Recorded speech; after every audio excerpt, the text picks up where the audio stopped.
What's up, everyone? Welcome to class. All right, I want to welcome to Parsha class. I want to begin today by saying welcoming my mother because today is her 75th birthday. There she is. Can we pin my mom?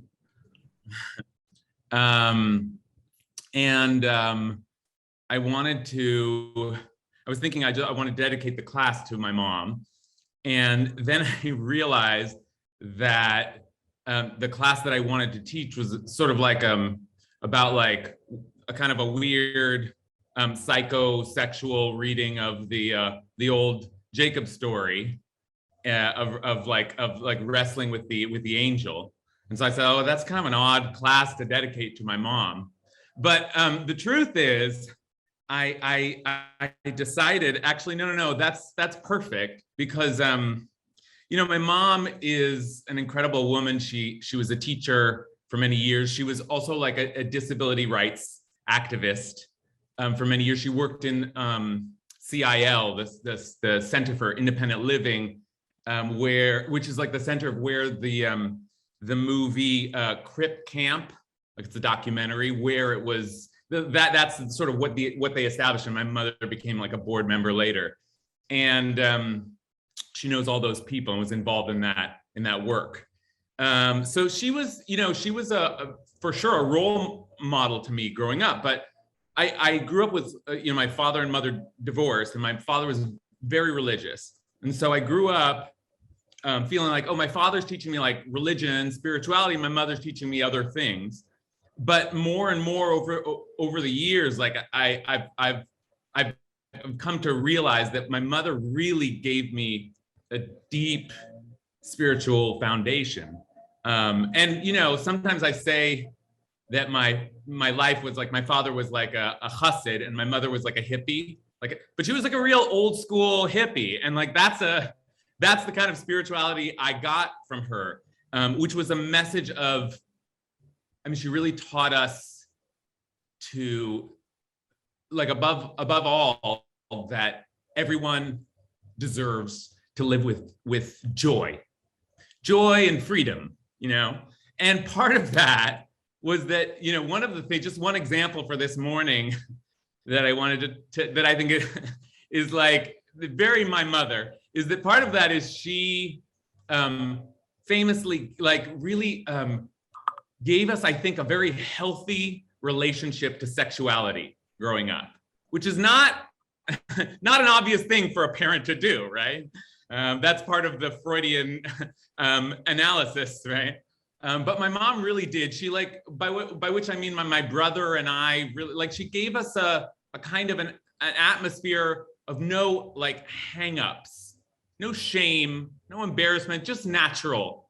And there's a few like famous stories in our family, and one is that she used to, after dinner, when she decided we were starting to like reach puberty, she started to read to us after dinner from a book called, because she was solo, she was like my father was out of the picture, and so she would read to us from a book called Boys and Sex. It's like a learn about sex book. But I was like very like prudish. I was very and so I would like run away, like, get away from me. And she would, I remember her like following me down the hall, reading to me from the book Boys and Sex. Another kind of famous mom story on that level is that, again, after I, became like a middle schooler, she started to ask me when I was very young, maybe before puberty, just ask me, David, are you gay? And I was like, probably the first time I was like, I don't know. Okay, but it's okay if you are, I mean, this was like the 80s. It wasn't obvious. And then it was like, but then it would be like every year she would ask again, hey, David, are you gay? Okay, just fine, would be great. It was almost like it would be great. Like my brother teases now, that's what she wanted. Like, the opportunity to have that experience and to support someone through that experience. Anyway, on that note, one last story of my mom is that we were, I guess what I want to say is that, well, I'll tell you the story first. The story is that we just went to San Francisco for a memorial for a really good friend of my mom's, a babysitter of ours growing up. He married my mother and my stepfather, Larry, who's here. And his name was Dimitri Belzer. And he was like a modern disability rights activist himself, and did a lot of work to support the disabled community in the Bay Area. If you know the Ed Roberts campus, he helped get that established. And that's where the memorial was. And we were remembering his life. He also, he and his husband were the first gay couple to adopt an infant in the country, which is just like amazing. I mean, again, it was the 80s. It wasn't obvious. And it was like a beautiful ceremony, and just remembering him. And then afterwards, there was a table, and they had some of his books there. And we were all allowed to take one of his books. I think I took a Canticle for Leibowitz, which is like a sci-fi book, but an old copy, and it had his name in it. It was sort of a nice idea. So then I go up to my mom, and she's got two books that she took from the table. And later, the story I'm going to back up to, but I'll give you the end of the story, which is that a friend of ours then sent an email after the ceremony, and the email said, "She wishes." And then he showed me a picture that he took of my mom with these two books. And I want to show that to you now. Hold on. Oh yeah, here we go. So these are the two books that my mom picked up from the table. This is Best Gay Erotica some year, and then Best Gay Erotica another. There were two volumes there, right? Which we asked, why do you, gay male erotica, why do you want this? She's like, I just want it. It's a great way to remember Dimitri. I like that. I'm going to read it, actually, I think she said. And I think my brother, then there's this picture of her, just sort of family embrace here. These are my boys, or maybe these are like, these are like my fantasy boys that, the other boys I might have, I know. That's why my brother is the one who said, yeah, she wishes. She wishes. But the guy who sent me the email, a good friend of ours, Ricky Rubin, who's one of the great interpreters, and just really like the most like charming, beautiful, wonderful man, who was helping like organize a lot of the ceremonies that day. Ricky said, he sent us that picture, and he said, I can't imagine what it would have been like to grow up with a parent who didn't give a shit what my sexuality was, like, and he was like, he's an older generation, and he didn't have that. And we had that. My brother and I had that, but not just sexuality, just a general ethic of freedom, joy and freedom. And it is a sexual ethic. And it turned out in those, my mother was part of the feminist revolution. And it turned out that revolution continued. And, in my lifetime, like the gay rights movement has changed everything, from when I remember when it was different, when my mom asked me, are you gay? I was like, I'm not supposed to say yes to that, I wasn't, but like the discomfort was there, but my mom was not there. She was past that, and she taught us to be past that. And so it's a spirituality, but it's also an ethic.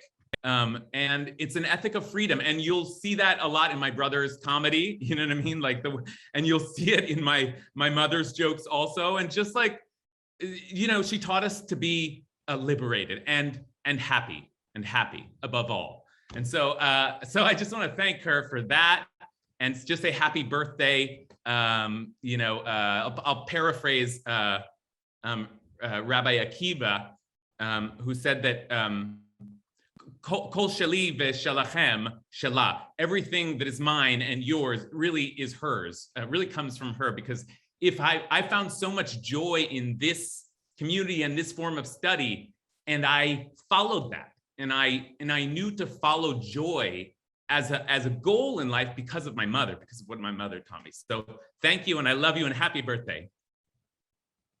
Wait, she wants to add one thing, one more. Why did I ask you, are you gay or not? And you would say no, but I remembered that I read that many teens would suffer and kill themselves, and I didn't want you to kill yourself. I mean, I just didn't want you to kill yourself. It wasn't right, yeah. No, it was a deep thing. It wasn't. It was a deep thing. It wasn't just, it wasn't just like I'm free, but it was a deep thing, like caring for her children. Yeah, that's really true. Thank you, Mom. Okay, all right, that's it. Let's say a blessing, and we'll begin our learning together. Happy birthday, Mom. Okay. Baruch atah Adonai Eloheinu melech haolam asher kidshanu b'mitzvotav v'tzivanu la'asok b'divrei Torah. Okay. Okay, so let's begin. So I this year wanted to, and now I'm gonna let the captions take over. So I hope that works well. Would you like me to interpret? Oh, I can stay until about 12:55. Yeah, sure. Wait, oh my gosh. Okay, sure. Okay, great. Yeah, wonderful. Happy birthday, Mom. Oh, wow. What a surprise. Thank you, Nicole. Oh my gosh. Okay, I didn't realize she's a better signer than I am. So that's great. I would have backed out long ago. Okay. Terrific. Thank you, Nicole. Okay, so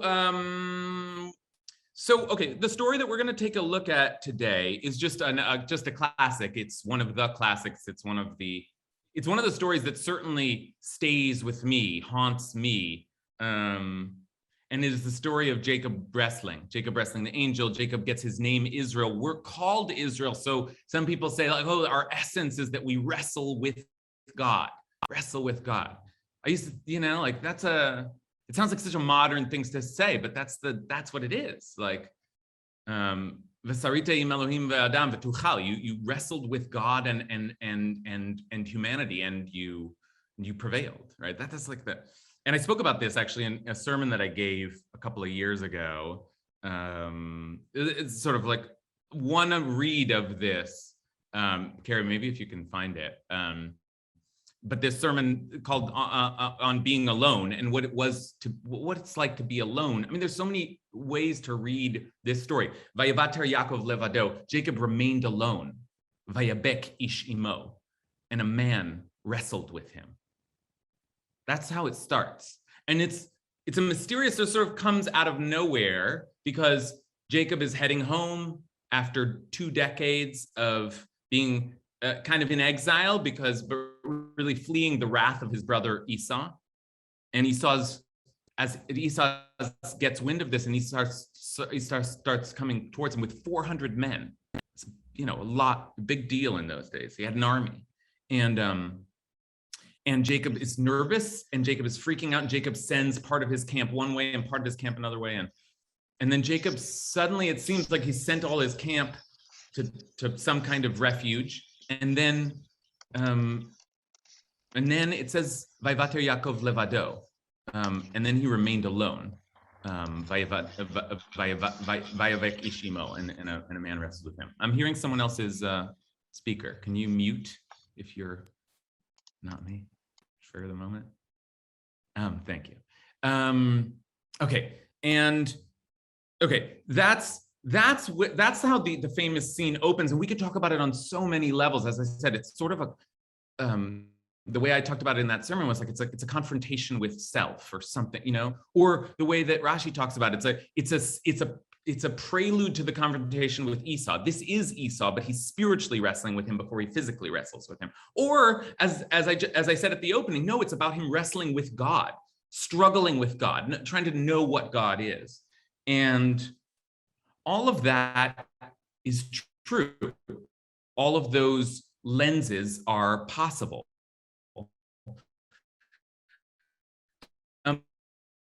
But there's another lens that I kind of found, and I'm going to call it the sort of Freudian lens, the sort of psychosexual lens, and we're going to get there. I don't want to like hide the ball there, but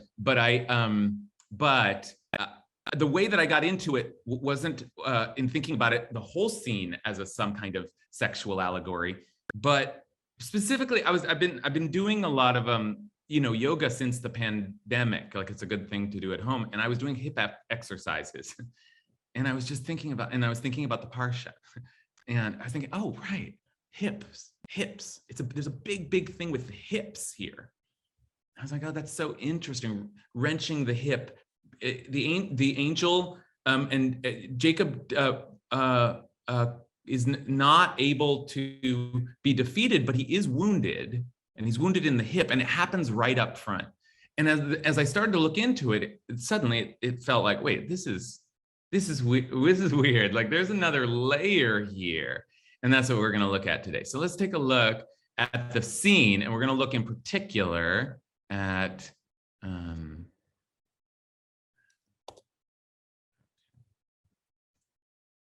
if you want the source sheet, but I'm going to share it.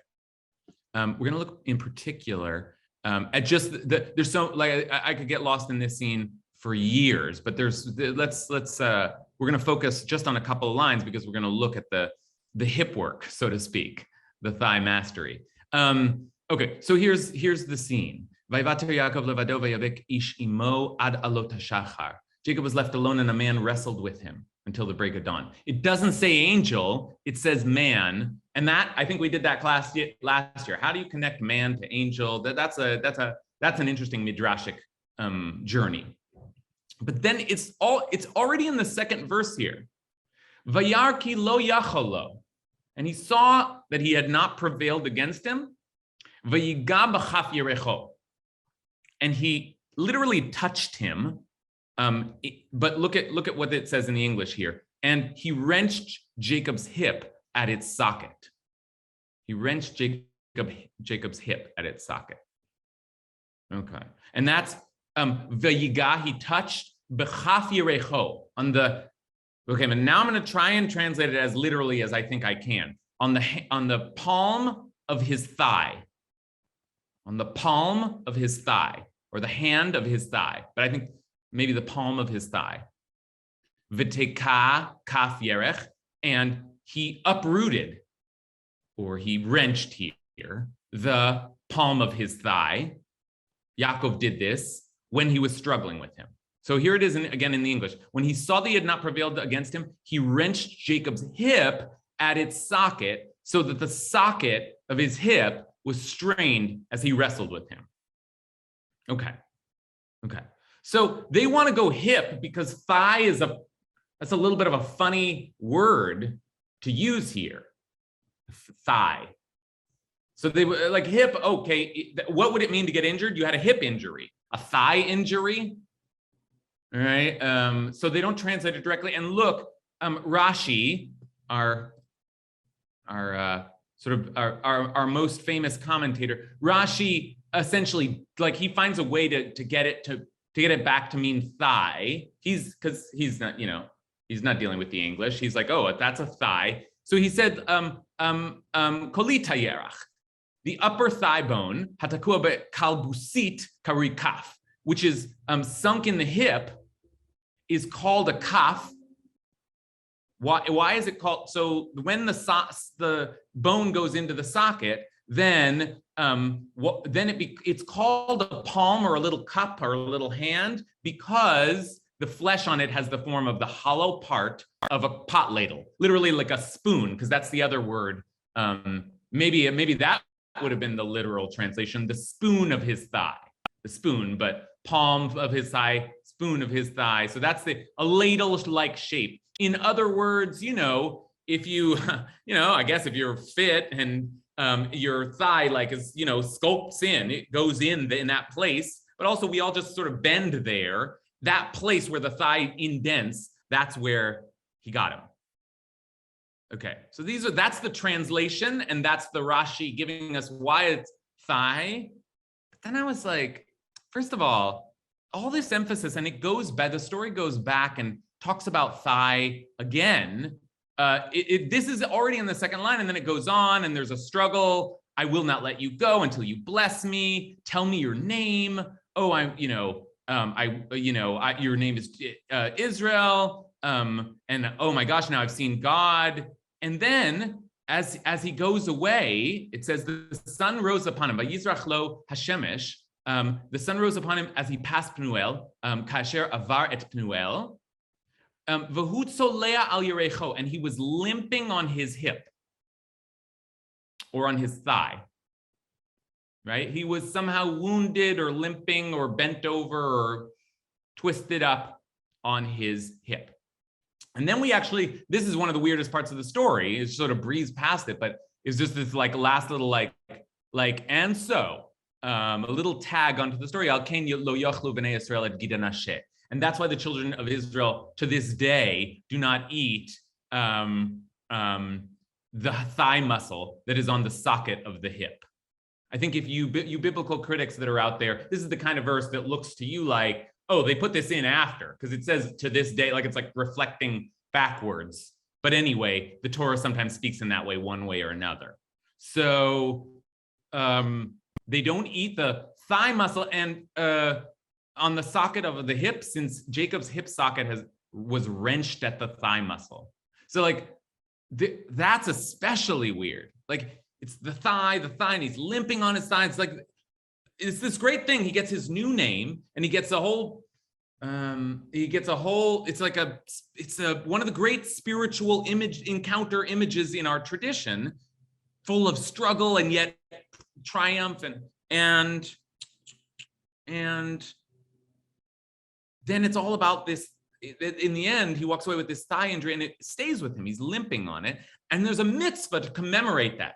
And it's true, in kosher slaughter, we don't eat the meat around the sciatic nerve because of this.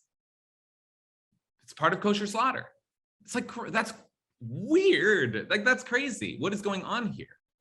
What's going on here? It's like, it doesn't make, and okay, so what is going on here? So a couple more things, and then I'll start to get your read, but let's just hear this little, like, begin to play out in the tradition. You saw that Rashi says, well, yeah, the angel injured Jacob.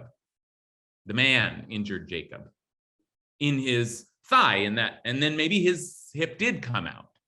Okay, but I started to think about it. I was like, wait a minute.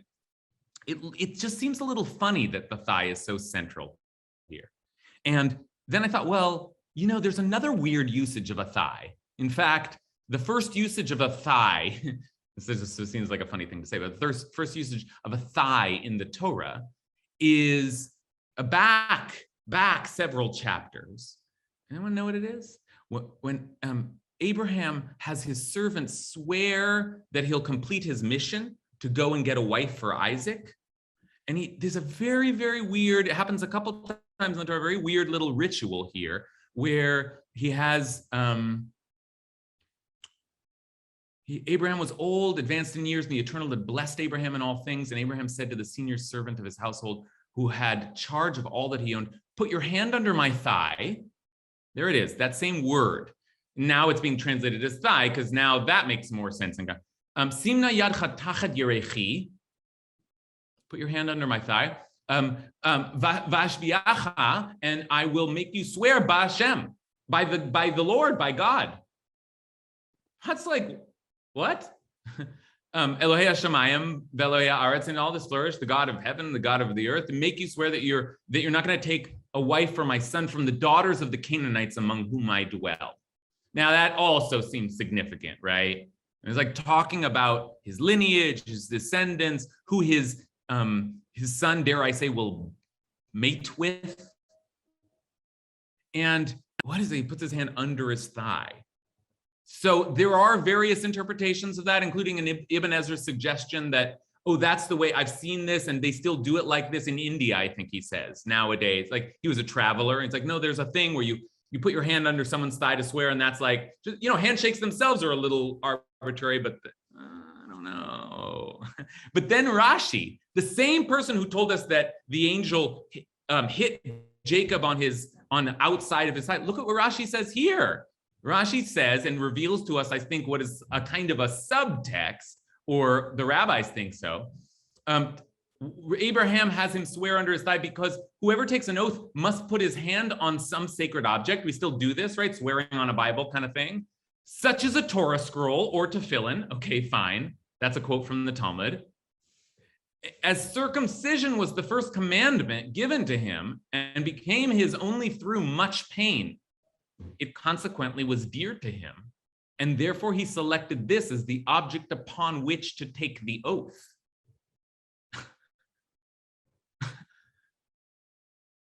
So, oh, that's what a thigh is. You know what I mean? Which is, you know, I said earlier, which is not surprising in certain ways. I want to go down this rabbit hole in part because I said earlier, you know, my mother gave us a very liberated kind of relationship to sexuality, and I think that we are you know, we're an effed up culture in that relationship where we're both hyper liberated and prudish. And so when we look at the Torah, sometimes it will seem restricted to us. There are ways in which, like, the Torah is exploring ideas that we're afraid to explore. Torah's, like, there's symbolism here that I think we have to think, because after all, the very fact that the circumcision, and don't get me wrong, there's let's keep the feminist analysis with us, and only men and only their member, of course, but it's on the penis. Like that's the sign of the covenant. That's already, like, we could talk about that for 500 hours. But Abraham uses that to have him, and it's the thigh. Now, I don't want to spend all our time on Abraham, but I want you to sort of have that. Oh, does the thigh really mean the thigh? Does it mean the hip? Or is it a euphemism? And after all, in this sort of dreamscape, what is it a euphemism for?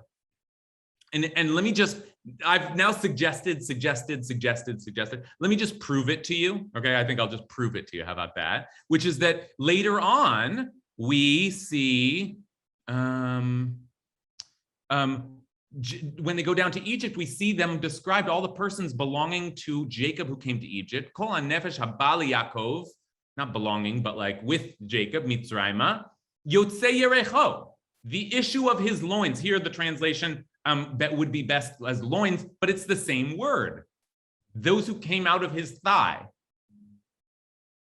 right? Milvad Nashe Yaakov, aside from the wives, because they did not come out of his thigh. The issue of his loins. So, I mean, that's proof. And you know, it isn't, the rabbis knew of this, right? Rashi gives us this reader earlier about the circumcision. Here's another one of the great commentators, the Ibn Ezra, going back to the idea of the sinew of the thigh vein, Gid Hanasheh. He says, the meaning of Gid Hanasheh is known to us from tradition, and it's the sinew of the thigh vein, and we have received that transmitted to us by the Talmudic sages. And then he says, that's what it means, okay? It just means that. But then he says, it's not the other thing. And it's so funny, the Ibn Ezra goes and quotes this. This is part of what's radical about his commentary, is that he quotes heresy, like, interesting, but he doesn't claim it. No one but those lacking in understanding and knowledge of nature have any doubt to its definition. The latter interpret gid, sinew, to refer to the penis and hold that nasheh comes from the same root as nashim, women. Now that's especially weird, because that's almost like I don't know. First of all, acknowledging that there's a sexual reading here, kind of a Freudian reading, one might say here, a psychoanalytic reading. I talked to a psychoanalyst friend of mine this morning, and she said, yes, probably this is a psychoanalytic reading you're meaning to say. Okay, so he knows that, but he rejects that opinion. Oh, and by the way, what was the penis and women, or is it women in the penis that goes in? Like, what is that? That's a weird word play. Like, anyway, he rejects that opinion, but he says it's out there, and it's out there, and there's something going on here. So the rabbis don't want to read the Jacob story as a euphemism, but do want to read the Abraham story as a euphemism. What do you think? What do you think? What do you think is going on here when the angel reaches out and smashes Jacob's thigh, and then Jacob's limping on his thigh? When that thigh becomes the word that is used for his progeny, his mating. And I will just ask you as I open the conversation up to consider Jacob's mating. Consider Jacob's mating. Let's talk about Jacob's mating, because Jacob's been mating for the entirety of the last Parsha. He has 4 wives to mate with. I mean, that I'm already starting to say to, like, there's a lot to stir around in Jacob's sex life, and one might well ask the health or unhealth of his sex life. Okay, let's start with Ari Radner, who looks like a cowboy today. Sorry, I'm in Colorado. Right on. It's sunny. Yeah, it's the right class to wear a cowboy hat, I guess. 2 thoughts. One is, in some ways, it makes total sense, given that the covenant itself is all about ancestry, right? Like, the covenant itself is you and your children and your progeny and their progeny. The covenant itself is quite sexual, if you think about it. It's very much about ancestry and be fruitful and multiply and all that. And I could see this kind of wounding of the penis, or whatever it is that this is the euphemism for, being a wounding of that covenant, right? Or putting that in jeopardy, or whatever the case is. What I was going to say just real quickly is, when I first read it before, I didn't know where you're going with this. To me, it reminded me a bit of Adam and Eve, right? Like, Adam has part of him taken off to create Eve. And this hip is, if we don't take your euphemism, the hip is a side. And to me, it was something like, if you think of Jacob, right, he in a way is a split embryo, or I guess it's 2 separate embryos. I don't know the which kind of twin he is, but he has this separation at the beginning, and then he has a coming together, and he has a separate. There's always a back and forth between who is he with and who isn't he with, and and ultimately this kind of wounding is wrenching him apart. That's how I read it originally, but I find yours very convincing. Okay, great. There's food for thought right there. I want to jump back to the first thing you said, because I think it's just a massive and important potential lens of analysis here, which is that it's, yes, sex, but let's be clear on the Bible's agenda. It's like sex and sexuality, but immediately as all bound up with reproduction and just survival and the propagation. There's something almost evolutionary about the Torah's instinct, right? Like, be fruitful and multiply. That's the first thing that humans are commanded. Spread out, fill the earth, right? Maybe we've overfilled, but that's the idea. And the blessing that Abraham gets right up front is like, your offspring, you're going to be fertile. You're going to fill the earth. You're going to have offspring. Like, a lot of the tension so Ari's right. There's a lot of this is anxiety about, will we be able to continue, and will we have children, and will we, and that's not a Freudian, that's a different kind of reading, but one that still picks up on this, on the sex organs, the sex member.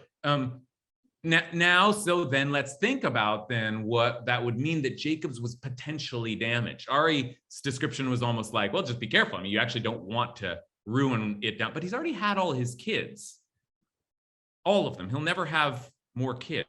So it's interesting, like, is there something now that he is like, this is a dreamscape after all. Like, what is he contending with there? What in his loins? Noah. Yeah, I took a slightly different read. I was seeing the right and left as sort of in the Kabbalistic view, that the right side was the more lenient, compassion, discipline, and the left as sort of the strict Gevurah side. And it never specified in the story which thigh it was, whether the right or left.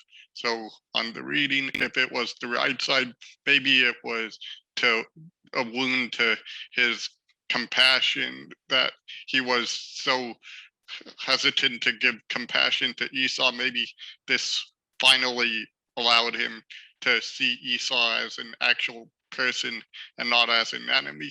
And if it was the other side, the strict one, then it could be that that wound allows him to see that the strictness and harshness he may have had with his other kids towards Joseph, or after Joseph, it wasn't really the right thing and brought the family more together somehow.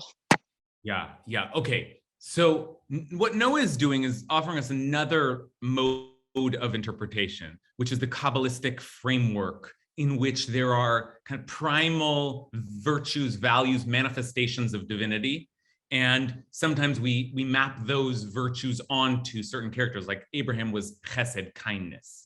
And if that is so, Jacob is often thought to be trying to balance between various virtues. So that's an interesting read. I think that's part of what Noah was doing. But I want to build on that and say that in that Kabbalistic schema, another thing that they do is to map those virtues onto parts of the body. And the part of the body associated with the loins, that center, is called yesod, which means foundation. Foundation. And I want to think about that, because I was talking to my psychoanalyst friend this morning, as I said, and she was talking about, that there's, again, let's not just, sex is not just sex. Sometimes a sex is not just a sex, if you know the Freudian quote. Like sex, it's also like that area is our center. And I was thinking this way in yoga, like that hinge, we like, it's one of the great hinges of the body, and we sit on it, literally, and it's the seat of our being. And so like, it's not like the physicality is relevant too. It's like, but there's something about the sexuality there still that's the foundation, imagine, of our being. And if you think about it in many different, idioms, including the evolutionary idiom, that sounds like, indeed, this is the very foundation of who we are, is it not? Right? So, okay, continuing to kind of tease our way forward. Matt Silberstein. I'm going to go back to, I'm still wearing my critical hat, and I'm going back to Jacob being a trickster. Sexuality is a massively important thing. Tricksters are all sexual appetite. And I think we should be seeing this in conversation with the other stories. And the fact that he isn't just appetite is a message. That he's sexual, well, he has to be. But the message here is it's not for himself, but for the future. So I think it's in conversation with other trickster stories and other myths, and saying, this isn't our way. Our way is this way of caring about children. Yeah. Okay. Yeah, interesting. Okay. In other words, right, like there's this movement, Ari was referencing this before, this idea that there's some thought to the future and the generations, and that's been in the Torah all along, and it's very much part of Jacob's message, and in some ways that's who Jacob is. He is the person, all of whose children become the nation. Like he is the father of the nation in a more literal way than anyone else. But Jacob's sex life has been deeply problematic. I mean, it started with sleeping with the wrong sister. I mean, doesn't get worse than that in a start to a sex life, right?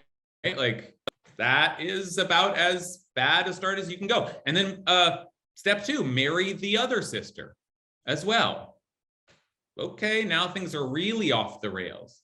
And, I've studied this with you before, but like at one point, one of Jacob's sons sleeps with one of his wives in this big complicated family. I mean, that, not a good scene in many, many ways. Again and again in the last week's Parsha, we see there's tension, there's jealousy, there's infighting, and Jacob, not the honorable character in those dealings, or at least not the kind and thoughtful and, So his sex life has been chaotic and a little off the rails. And that's the whole last Parsha. So is this moment of wrestling, a kind of wrestling with his sexuality? And then let's think about where that would go. One way that it might go, and this is sort of a traditional, is he realized it was actually about the future and the generations, and he had been, he needed to focus and, but on a sort of a more basic human level, what does it mean to remember, Vayabek ish imo,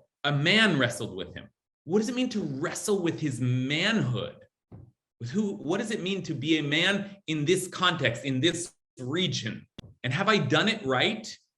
And the angel saying, I don't know. What is the angel saying? I mean, there is far too much symbolic possibility here to say that we're going to get to the answer by the end of this. But yeah, I know. Let's begin. Payam, I'm gonna come back to you. We just in this conversation, it's funny that we've only had men speak so far. So I'm just gonna jump to some women, just like so we hear all those voices as well, and then I'll come back to you. But Joni.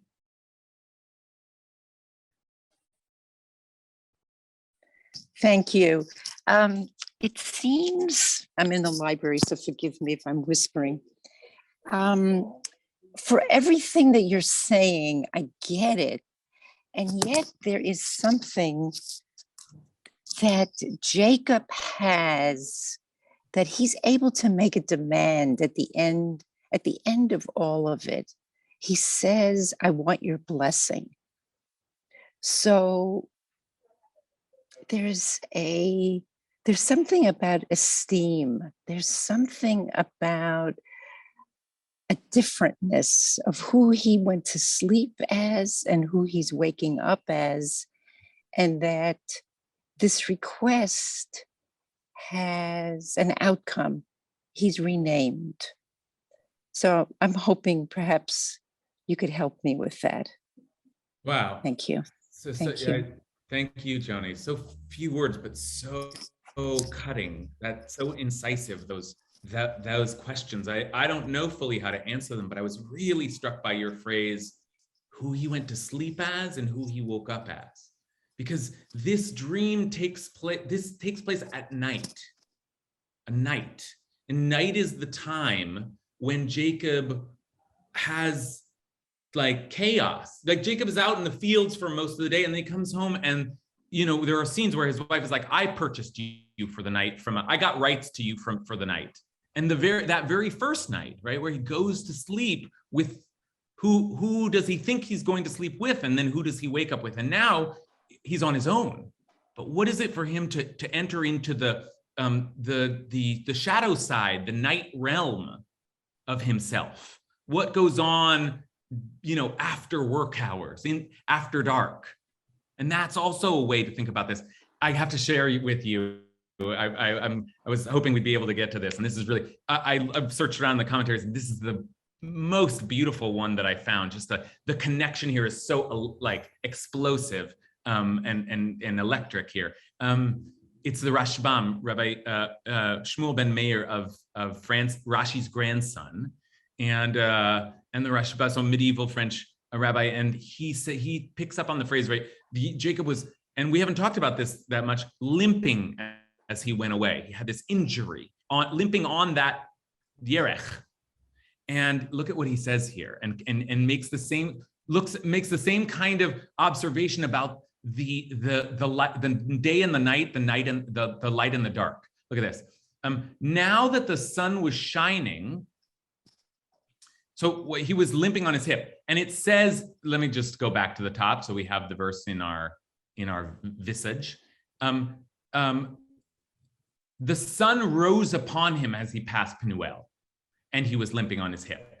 Okay, Vayishlach lo hashemesh kasher avaret Penuel v'hu tzolea yirecho. And he's going to pick up on the sun. The sun was shining on him, and he has a kind of a spiritual, symbolic read.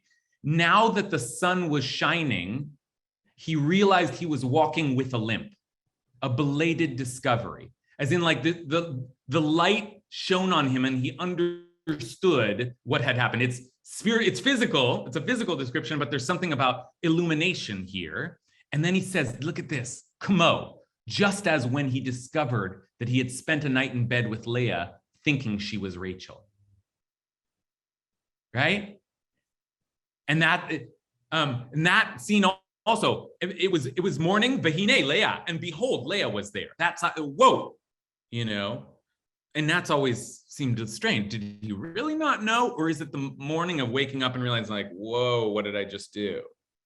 You know, and also here, like as he comes out of this dream, what am I? Who am I now? And the thing I don't want to lose also in what Joni was suggesting is Jacob's not like a wretch who has a spiritual experience and now he's going to be a good guy. Jacob's complicated all the way through and was seeking blessing from the start and was seeking to live a good life from the start, but also is a schemer and a taker and a manipulator. And he can't, both of those things are in him. And this is where Noah was going early. Part of it is him just balancing himself. It's not a purely sexual read, right? And psychoanalysis is not a purely sexual read. It like looks at some of those things, and then how all kinds of associations get built around our kind of primal experiences with others, with other people, and with ourselves and our own desires. Okay, Elizabeth. Okay, I could be completely off here, but listening to you, I think what's going on with him, he's very scared. He's going to be meeting his brother who's coming at him with all these people. And he knows he's wronged his brother from the beginning, you know, from the womb, he's been wronging his brother and took his brother's blessing. And now he's asking for a blessing. I think a lot of the struggle that he's having is with himself and his own fears. You know, I think this is a man who anticipates something terrible happening, and he cannot just have a peaceful night. There's a lot going on for him internally. So that's the way I have been thinking about this night for Jacob. So then let me ask you then, Elizabeth, like, because that is all true. And that's, I think, there's something very, I resonate very strongly to that. In the way that I will mostly forever relate to this text is one of wrestling with self. That I agree. But in that context, what is the symbolism of the thigh? What is happening there? You know, I don't know. I mean, there's all these stories that get repeated, and, you know, he pulled his brother's ankle and this guy pulled his thigh. And yeah. I mean, this sounds crazy, but for me, the fact that he says at the end, give me your blessing. What is that? I took his blessing. Now you give me your blessing. Oh, very strong. That's right? Very strong. Yeah. That's very, very, very, very strong read. Love that. That seems true immediately. A good read is immediately seems true. He took a blessing and now he needs to, you know, he's taking another blessing. Okay, so that's important because let's not get carried away also. This story means many other things, and we don't have to go down this. Remember, the rabbis themselves are struggling with this. Wait, and they ultimately decide they don't want to read this sexually. But that's interesting. Like they're because with the Abraham, I mean, how graphic was Rashi with that? And he's, you know, it's the place of his covenant, so he has to swear on this holy place that he felt he held so dear, and you're imagining it, you're like, whoa, he's willing to do that, but here it's the thigh. Right, so what like outside? Okay, let's go to Payam. So Jacob is a profoundly lonely person without a backbone, and in this context, the Freudian context of Jacob wrestling with himself, it's a euphemism of masturbation. And I think, you know, he couldn't resist himself. That's almost that then when he's limping, he's being punished for it. And there is, you know, context throughout the entire Torah for punishment of this. Even if you look at the Jacob and Esau story of why Esau, you know, even from the beginning is so seen as the enemies because of the sexual undercurrent to it. Yeah. Once we have, I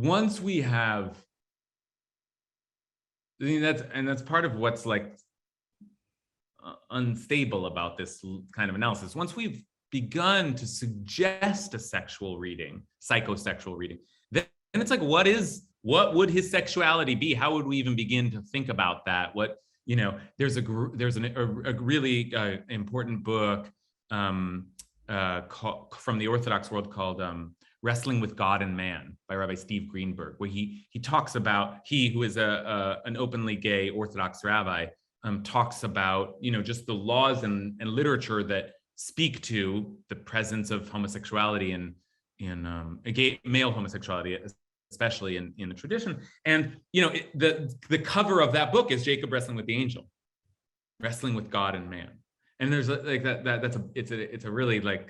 it's a really sharp play on so much of it, wrestling with manhood, struggling, wrestling. Yeah. So there's lots of places to take this, and I don't know exactly where to go, and I will just leave those threads. I mean, for further analysis. But yeah, there's a lot to think about here, and what would it mean to think about it, especially when, after all, one of the things I see clearly is that their sexuality was very different from ours in some ways. In some ways, they related to things very, very differently. And I don't know what it would have meant to them to think about my sexuality even. I don't know if that was, anyway. Julia, and then we'll turn to Jen. Yeah, I can't help but see Rebecca in all of this, in the influence that she's played on Jacob throughout his life. And I think it's not explicitly there because, once he leaves, she never sees him again. And in so many ways, she's kind of in the background, but she's the trickster, because originally it was Jacob. He was Tom. He was blameless and pure. And it was through her influence and through the information that she had from prophecy that he needed to do all of these things, become this trickster that he became. And although the Hebrew language itself it's not the same verbs, there's this sense of he's demanding something the way that she demanded something of God. And if you read this wrestling as Jacob wrestling with God or with an angel or something divine, it feels like he's really carrying on that legacy of his mother. Okay, that's really beautiful, because now we've really gotten Freudian, right? Because part of what Jacob is struggling with is that, is that he loves his mom, and I was going to say, as I love my mom, but not that way, right? Because that's like the Freudian lens is very specific on but Julia's reading it in a bigger way also, which is to say he's more like his mom, right? Like he is his mother. He's his mother's son. He's not his father's son, or he is some combination of the two. But the part that he's like, the power in him, the part that he struggles with, his mom is the one that sent him back to where she came from to find a wife there, right? So there's stuff here. Who am I? Because Rebecca, it's Abraham, Isaac, and then Rebecca comes in, and there's a whole new influence, a whole new mentality. And Jacob so is that, as I think Julia's right, more defined by that than the Abrahamic, right? Isaac was so Abraham, everything Abraham did. Jacob's like, it broke free of that, but he's so Rebecca. So that's important too. What else is he reckoning with there? Okay, we have time for one more comment from Jen. It's a funny place for me to be, because I am a behaviorist and not a psychoanalyst for a reason. So I'm gonna try to hold this with respect for that lens. But I do think one of the reasons why I'm not a psychoanalyst is that I really feel like sex gets treated as this thing with a capital T that's its own deal and generates a whole lot of other behaviors. It's like an origin and everything else flows from it. But I think from a biblical perspective, what I see is sex weaving in and out of all sorts of other things. And they're being it's just being incorporated in a way that we, from thousands of years of history later, treat as some kind of in its own bubble, if that makes any sense. And I'm thinking about all the religious traditions outside of that biblical tradition that really treat sex as being a perfectly normal metaphor for encountering God and for God encountering the world. In Hinduism, the symbol of Shiva is a linga, which is a phallic symbol that is very, very explicitly coming through a vagina into the world. So the way that you encounter God is through this sort of sexual thing. And I don't think that that's considered a weird thing or a strange thing or an extra different categories. So I think it's very easy to take this and look at the sexual possible lens of it and read it as intimacy and procreation in a way that has continuity with or is on a spectrum with all of the other kinds of intimacies and procreations that are happening in the Torah. And it doesn't have, like you mentioned, this necessarily identity involved in it. It's on a spectrum. Yeah, I am so grateful for you, Jen. Jen, who often kind of sneaks in at the end and gives us a kind of a twist, a different way of thinking about it that takes the discussion to the next level. And that you really just did that, because it is, what you said is so important. Especially the image of us taking sex and sort of extracting it from everything else and putting a capital T, capital S, the sex, sexuality, capital S, and separating it as a separate realm unto itself, when in fact it is a part of who we are as just whole beings, of course, and it's a part of, and so it's entangled with everything else, and it's present in some ways from the start, in some ways changing over time, and you can't think of it different from his relationship with his family, with his world, with his life, with his identity, because it's to extract it out, and there's lots more to think about there, but it's a beautiful lead into the note I wanted to end on, because for all of the struggle that Jacob goes through, and here is his moment of, I think, greatest struggle. And we've looked at one part of that struggle, but there was a lot that Jacob was struggling with in that encounter in his life, as you have reminded us throughout this discussion. But there's one moment where in this week's Parsha, where Jacob, by tradition, is said to have reached some kind of resolution. And that is when, at the end, when Jacob leaves Esau, it says, Vayavo Yaakov Shalem, Ir Shechem. Jacob arrived Shalem, whole, but whole can mean like in peace, or it's usually translated as safely. But I want all of those connotations: peace, safety, wholeness, because the word shalem, like the word shalom, is a big word.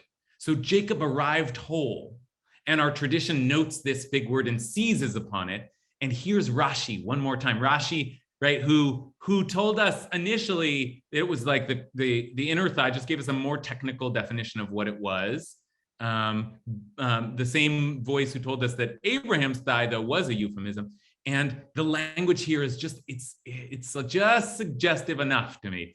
He was whole. Rashi says, what does this mean? He was whole in many ways. Whole in his body, whole in his money, and whole in his knowledge.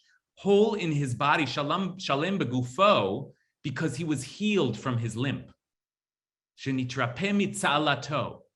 So whatever was happening, whatever that wound he received in battle at his thigh, that was healed here. And now he was healed in his body, and he was healed in other ways, and he was whole in other ways. But there's something here that means maybe, if we look at it through the lens we've been looking at it in this class, that maybe after all of that wrestling, Jacob came to some peace, came to some wholeness, came to some integration of self, right? To borrow from Jen's language, some understanding of like, this is just a part of who I am, and I can't, right? Like I have to be okay with who I am, and I have to, like all of the lessons that we go through as we try to like come to grips with that part of ourselves, but not to keep it as a part of ourselves, but to bring it whole to all of ourselves. And whole can mean a lot of things, but it certainly means happy, joyous, and free, borrowing now from my mother's language. So thank you to those powerful mothers that teach us how to develop with thoughtfulness and to become whole. Love you all.